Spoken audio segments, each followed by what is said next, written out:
Getting into today, where we're at, I thought, kind of what I've saw, I think our team, defensively, we're starting to connect stronger. We still have a ways to go from the communication standpoint that I'd like to see us get to.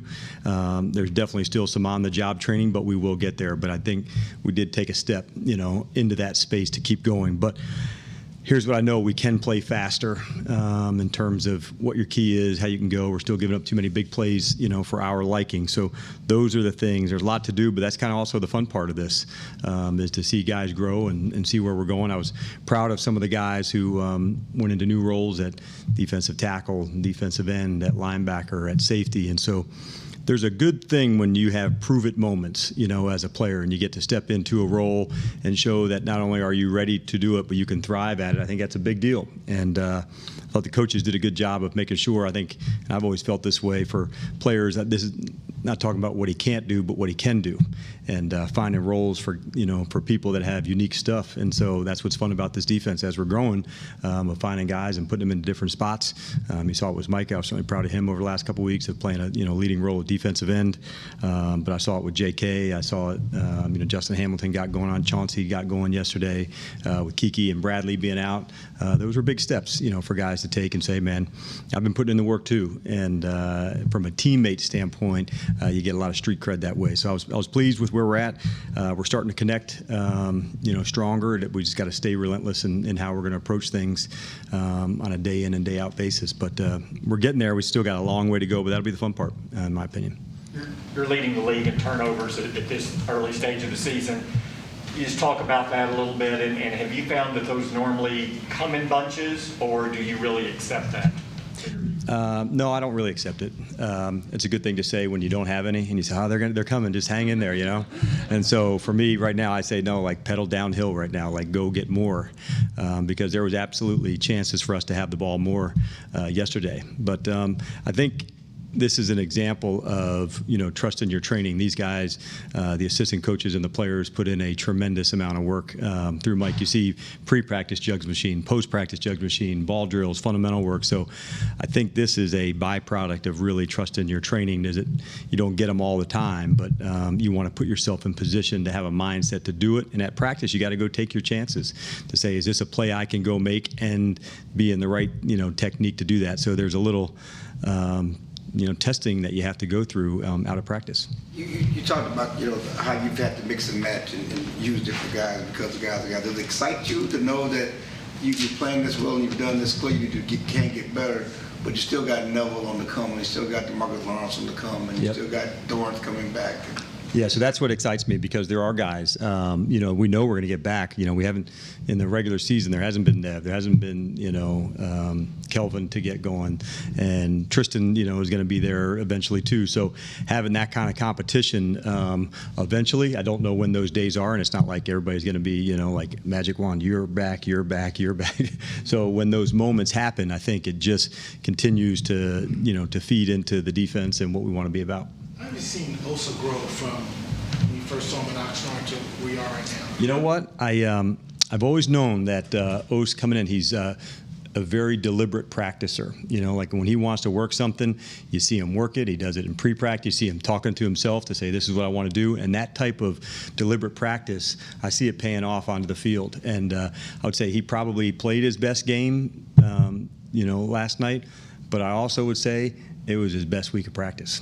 And it's, like a guy like him just needs reps and time to go. But we really count on him in the front. He's and Chauncey will be that way too. The two of them are very mature guys and are able to handle everything mentally. So now it's what works, what doesn't work, how do I go? And Osa specifically, you can imagine, playing against a guy like Zach in the trenches on a regular basis, you find out what works and what doesn't work pretty quickly. And so I've been pleased with where he's at, and I think the arrow's just going up for him because he does have quickness like a defensive end, but that's why we moved him down inside, and that's what he showed at college. And so now it's just a matter of taking some of those skills and turning it into, what we think he can be. And it's a fun part of that because rookies sometimes sometimes don't even have a vision of what they can be, and it's up to us to help bring it out of them and say, this is where we think you can go. And he's super deliberate in trying to get better, so I like that about him. Does it take a while for young guys to learn how to practice and take that to the It does, yeah, because so many times they were able to just impose their will in college. Like, I'm just going to, drive this guy back and win. And like, you could try that once. Okay, this is a new program. So what I have seen from him is he takes to the coaching, he works at it extra. But really, he's off to an excellent start about where I think he can go. And the fun part about when you have a young player is you do get to, there's no other habits other than this is how we're going to go do it. And I think he's an excellent example of that. The guys playing safety for you, Dan, have any of them made you, as you watch him, go, hey, I didn't know he could do that? I wouldn't say they made me say that, but I'm saying, man, it sure looks good to see Malik make some plays. I've always had a sense about J.K. and his ability to guard tight ends and be down and be physical, but I would say I didn't have tons of experience with him blitzing, and I think that's one part of his game that I've recognized to say he's an excellent blitzer as well. So I would say those two have probably stood out to me in that spot. Randy Gregory didn't have any sacks last night, but he was pretty relentless with his pressure. He drew 3 holding penalties. What stood out when you evaluated him? I think that's what it was for him, just staying relentless and missing last week. I wasn't sure where he was going to be back on the conditioning, on the stuff to go, and so I thought he did an excellent job. But I just felt his energy, I felt his get off, and as you referenced earlier about the the forced holding penalties, one was a completion, it came back, I think it was like a second down that went to a 2nd and 20. So those ones are big plays, and you probably saw him lined up at a number of different spots last night, from over the guards, over the tackles, and that's another part of his game that we want to continue to develop too. You mentioned the big plays weren't to your liking there, and Yep. I think it was 255 yards on 10 plays. When you evaluate with your players, how much do you focus on those 10 plays versus the other 43? Well, yeah, certainly a lot, to be honest with you. But what I would say is, what I do know about some of those plays, obviously you want to get them corrected right away. So those are the ones we hit right on the sideline or, when we're in the locker room together. A few of those we thought had some communication components to it that we could be better, post-snap, where's it going? How do you get it, the call communicated to the next player? So those are the things I'm referencing to say tighter, sharper, even more accurate to go. Some, you got to give credit to them too to say, hey, this was a good play, a good scheme to design. But that's what I'm kind of thinking as we're growing on the job.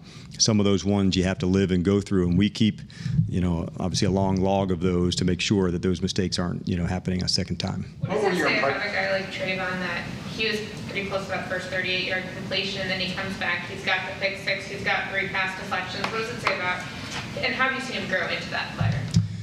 Well, I think number one, it starts with just his competitive nature for practice, and you feel him, and it really goes to both sides of the ball. And I think Mike's done a good job of setting the team up for these competitive moments. We have 2-minute. You guys, have seen that a lot. That we do that in training camp. We now do it in the regular season. So some of them go 7, 8, 10 plays longer even to work down the field, and having that kind of relentlessness to go and finish, it just has to carry over into the game. And so Anthony had the same one. He had a big pass breakup down the offensive right sideline in practice on Thursday, and it was almost the same spot on the field, the same area where he had the interception. So that's part of my tape for him tomorrow to say, like, the same things we're practicing, they're showing up on the field, and that's when you know you're hitting in the right spot, and that's when you know as a player you're getting ready. How would you describe the level Diggs is playing at right now? And when you studied film of him from his rookie season, what were your impressions of him and where he was? Well, I thought he was a better tackler than I gave him credit for, just because of his size and his length. And so many times, in our league, a run can start inside, but now it bounces out to the corner, and that's a lot of space. And so I thought he had excellent tackling ability. I wasn't, certain of where that was. And then the ability to be matched up on different sides, that's a big deal. He's been outside, he's been in the slot, he's been on the left, he's been on the right. So the ability to play in different spots, that's a big deal. And so he's had some tough assignments in his first, few weeks here. And I think it goes back to his competitive nature, the way he responds for it. Have you done that matching up more than you did back in Seattle and in your time in Atlanta with guys? I would say it's in this part, starting off, yes. Like starting off a system this early, yes. Coach, you mentioned playing faster, trying to get playing faster. Is that a product of having a lot of young guys just need reps, need to cut it loose more? How do you get? I think just everybody needed reps. Like certainly I wish I could, go ask some of my old coaches, was I a rep guy? And they say, oh yeah, and there's no question about it. But I would say all of us need them in the system. All of us need that time and just keep going on task. So not just a young player related, but just over and over. And when the key happens, now you can go just a half a count quicker, and that's what we're looking for. There was a screen that went a little further than we would like. When do I counter on a pass rush move? Those small things, they just add up when you keep getting reps and reps and reps. And so that's why so much of our time to get better takes place during the week, on Wednesdays and Thursdays in our moments to get better, to get ready for the game. And then you got to see it come to life at the game. You're a boxing guy. Kellen just in here, he was talking about tempo. And when you have an offense that's pushing the pace and running kind of a flurry of plays, what challenges does that present for a defense, be it with substitutions or otherwise? Yeah, well, I think the first thing you hit was the substitution. And so much of what we all do studying is this formation, this alignment, the backs here, the tight ends here. When you go fast, some of those you don't get to because you're getting the call in quickly, so you're more worried about getting your own self lined up than opposed to some of the information, like, hey, this formation, the last time this came up, this play happened, where when you're going quickly, that doesn't necessarily happen. What makes it even more challenging is, a team like our offense has different personnel groups to go and stay in, and so I think that's been a big factor too. You obviously knew KZ really well from y'all's time in Atlanta. What have you learned about Malik Hooker and Jaron Kearse since they got here that maybe you didn't know? Yeah, and so I've certainly studied those two players with Malik and JK, and I had always, admired their game and how they played, but with Malik being injured, that's a tough injury to come back, from. And so K's, just went through the same process from last fall with an Achilles to come back. And we've certainly been around a number of other players who've had that. And so I had a sense it was going to come. And I think right around the end of training camp, I felt the shift with Malik to say, man, I feel his speed, I feel his intent, because all the movements you saw, they were there. Now I just wanted to see the real speed for him. And that's the thing that I see that's picking up. And he's been just an excellent addition for us.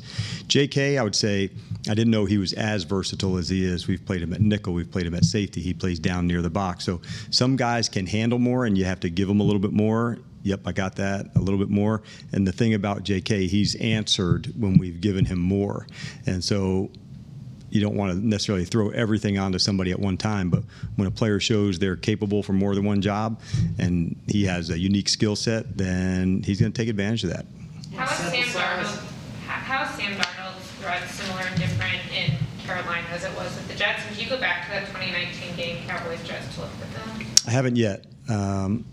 But I do know Sam well, and from evaluating him coming out from his time at SC, and I thought he was just such an excellent competitor. You felt that the whole way through, and so he's got a live arm, he's got movement to get outside the pocket, he can throw it on the run, he's tough, and so all of those things are really showing up, over the first, the course of the first 3 weeks with him. He's got some fantastic receivers, and more, and when you have those kind of weapons and you know how to use them and it's functioning as part of the offense, then you can be difficult to stop. And I think the one thing they've done a good job of, they don't give the ball away, and their time of possession has been strong. They lost McCaffrey. Did they change up what they do, or they just stuck with what they normally run offensively? Yeah, it felt just in the game, that's usually the case. You don't have a wholesale change about what they do, but as you're going into the next step, certainly he's a big part of their offense, just because of some of the unique things that he does. So where does some of that extra work fall to? It won't all fall to the running backs, because quite honestly, Christian can be a receiver, he could be a running back, and he'd be exceptional and all-pro at either. He's that sudden and that quick. Speaking of versatility like that, is there any thought process of leaving Mike at defensive end? Not right now. There's not a full-time thought for that, just because we want to make sure we can use all the stuff that he has. But for the time being, it was certainly the right call for us against an athletic quarterback like Hurts, an athletic quarterback like Herbert, who has the ability to get outside the pocket. You want as much speed as you can to go chase. And I thought that was certainly on display on one of the read option plays last night. You mentioned Bosa going up against Zach Martin in practice earlier.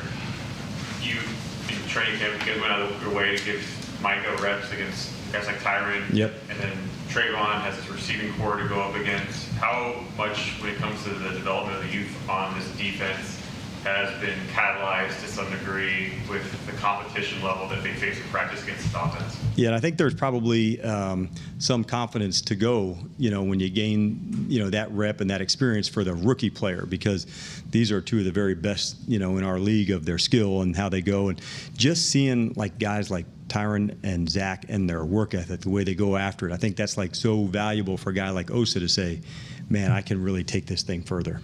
I can take my preparation further, my training further. When you watch some of those guys work after practice, there's not a lot of talking, and there's still a lot of working going on. And I think those kind of messages for a guy like Osa, that's big, because he watches. He's very self-aware to how to get better. For a guy like Micah, to be on the outside and having a chance, okay, I can't just run past this player. I've got to work my move and stay into the moment. So it's been good for him. Diggs is returning that pick. What's your reaction in the box? What are you doing? Yeah, I was pretty fired up. I gotta be honest with you. When the play happened, the first thing you do is say, is this, got a chance to score? And one of the things I really liked about that play is you just felt Randy's speed trying to lead him up, if he needed to get a block, and other guys on that way of going. So when I'm seeing that kind of speed take place of guys running out of the stack, that gives you moments for big plays. Do you look back at the line of scrimmage and try and, is there a flag? Or is this going to hold? Is this good? No, I think more. Yeah, I don't think negatively from the start. So if I think it's a pick, I'm like, hell yeah, man, let's go. And then if there's a flag, it's, shit, So I don't think the worst thing first. I think like, let's go score. And, Trey has certainly, put the reps at practice, of getting the ball. So this is not something that's that unique because of the work those guys put in at the ball. So I couldn't be more pleased with their effort for the football, certainly in the secondary. Back in late July, you said, I want to make sure I get you correct here. There will be people on this defense that have very big chips on their shoulders, much to prove, coaches included. How much have you noticed that through the first 3 games? How much do you think that's played into the defense's play? Well, I feel their energy, and as we're, like I said, making progress, we're going to stay relentless in how we go about things. But I did feel their energy, their want to get going. And one of the things during the week, we say the process takes care of all the learning. So what do you do on Wednesday? What do you do on Thursday, Friday, Saturday? So by the time we left practice on Saturday, I knew we were in a good headspace because there were very few corrections that we had to go back and review on Saturday. And so when you get to that spot, now you can shift a little bit from all the preparation that you do goes from the opponent. Now the shift comes back to you and say, now they got to deal with me and my energy and the way that I play. Because all week it's the opponent, and how do you go and what's the look and how do you play? But there has to be a shift. And I had a good sense after that practice in this past week, it was Sunday, that the shift was going to take place for us to play really fast. And it all does give you a chance to play well, but certainly having our offense have some long drives and go back out, get a couple, quick stops, that's a big part of, of playing well. And, we were certainly fortunate our offense was able to do that. Do you remember whether you coached a player before who has gotten interceptions in each of the 3 games? And does it become more difficult at all because quarterbacks start going like, this is someone to watch?